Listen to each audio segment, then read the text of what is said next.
The story of the day is that the Raiders have decided to hire Pete Carroll, 73-year-old Pete Carroll.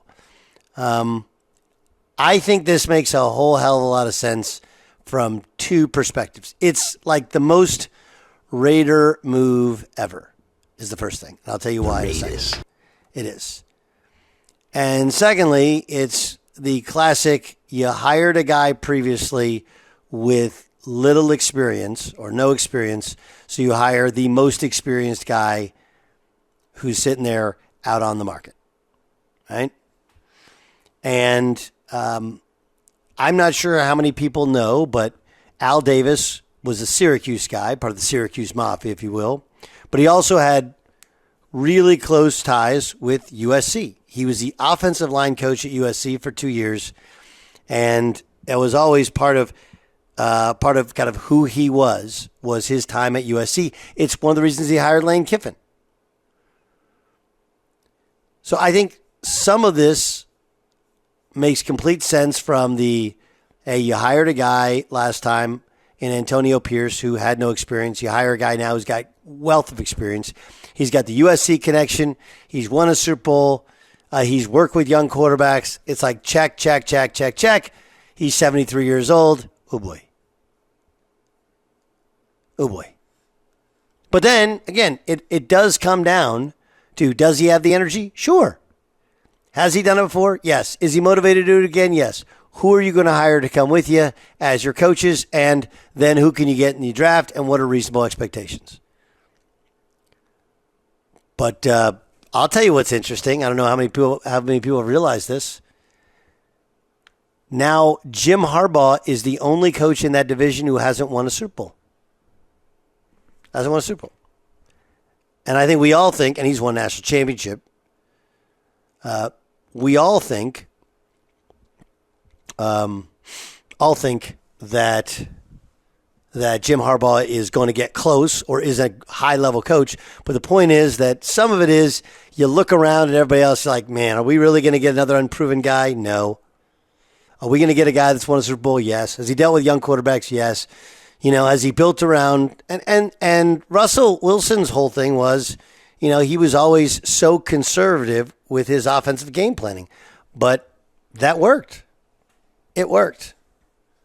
I don't know if they can, if they can crack that code of the draft that they were able to crack when they were in Seattle and build the Legion of Boom. I don't know if the popping around and chewing gum like you're 18 still works. But I think this has a better chance to work, a more likely scenario if he's surrounding himself with young, energetic coaches. And then they just have to get the quarterback position right. But I actually fully understand the Raiders being the Raiders. Hire a former USC guy, hire a retread, do the opposite of what you did before, but also somebody who's worked with young quarterbacks in the past. That's my feeling of it. It's my feeling of it. Byron, what do you think, bud? I think that the Raiders go into this division shorthanded, and Pete Carroll gives them the best opportunity to compete. And I know that is his mantra, and it fits perfectly with his name. But he can go toe-to-toe with these guys, even if he doesn't have all the dogs or the better players.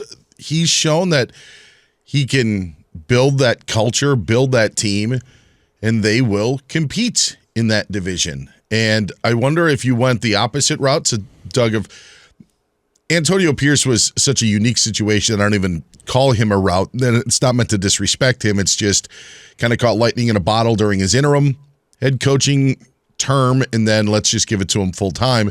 If you were to bring in a young assistant, I actually think it'd be difficult in that division with those three guys for a little while.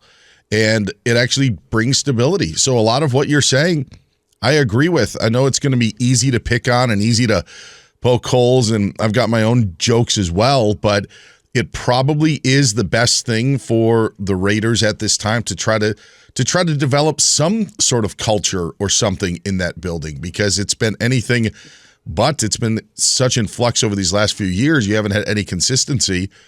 maybe Pete Carroll can do that over the next 4 or 5 years. Yeah, I don't think it's crazy. I don't think it's crazy.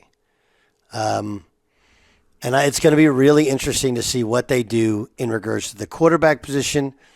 I think, he is one of those guys that does have great positive energy. Great positive energy. Russell Wilson's name's already been connected. What, as far as quarterback? Yeah. Yeah, I don't think that happens. I mean, and we all a motivated Russell Wilson. I get that it's indoors. I get this Pete Carroll, that they've worked together before, and Pete had his back. But, I mean, it felt like in Seattle, Russell said me or him, and they're like, we're going to take him. And what has Russell Wilson done since that would lead you to believe that next year, a year older, he's willing to even be a mentor quarterback? Sam Darnold might make sense. But I think they draft somebody and they build that way. They build the same way they built in Seattle. Draft somebody, run the football, play conservatively, and see if he grows into being a quarterback. That's got to be the same plan. For Carroll, it's a 3-year deal, Doug, with an option for a 4th, according to the reports. Yeah. So this is just to stabilize it for a couple of years. And my guess is whoever he hires, probably his offensive coordinator, becomes their guy who's the heir apparent, who's going to, if they fix the quarterback position, that's the guy who will take over when Carroll retires. I also think, and it may not be directly, but Dan Quinn's success this season, I think also helps things, considering that he was Carroll's defensive coordinator with the Seahawks when they went to the Super Bowls. Obviously, Quinn's success with the Falcons was something, but you'd have to think that there are some parallels to what Pete Carroll does and to what Dan Quinn does, and could also help the Raiders in that way. I don't think it was an overwhelming thing, but I don't think it hurt either. Yeah, I'm with you. I'm with you. This is the Doug Gottlieb Show. This is Fox Sports Radio. So if you just joined us, Pete Carroll, new head coach of the Las Vegas Raiders. What happens now? Going to be super interesting.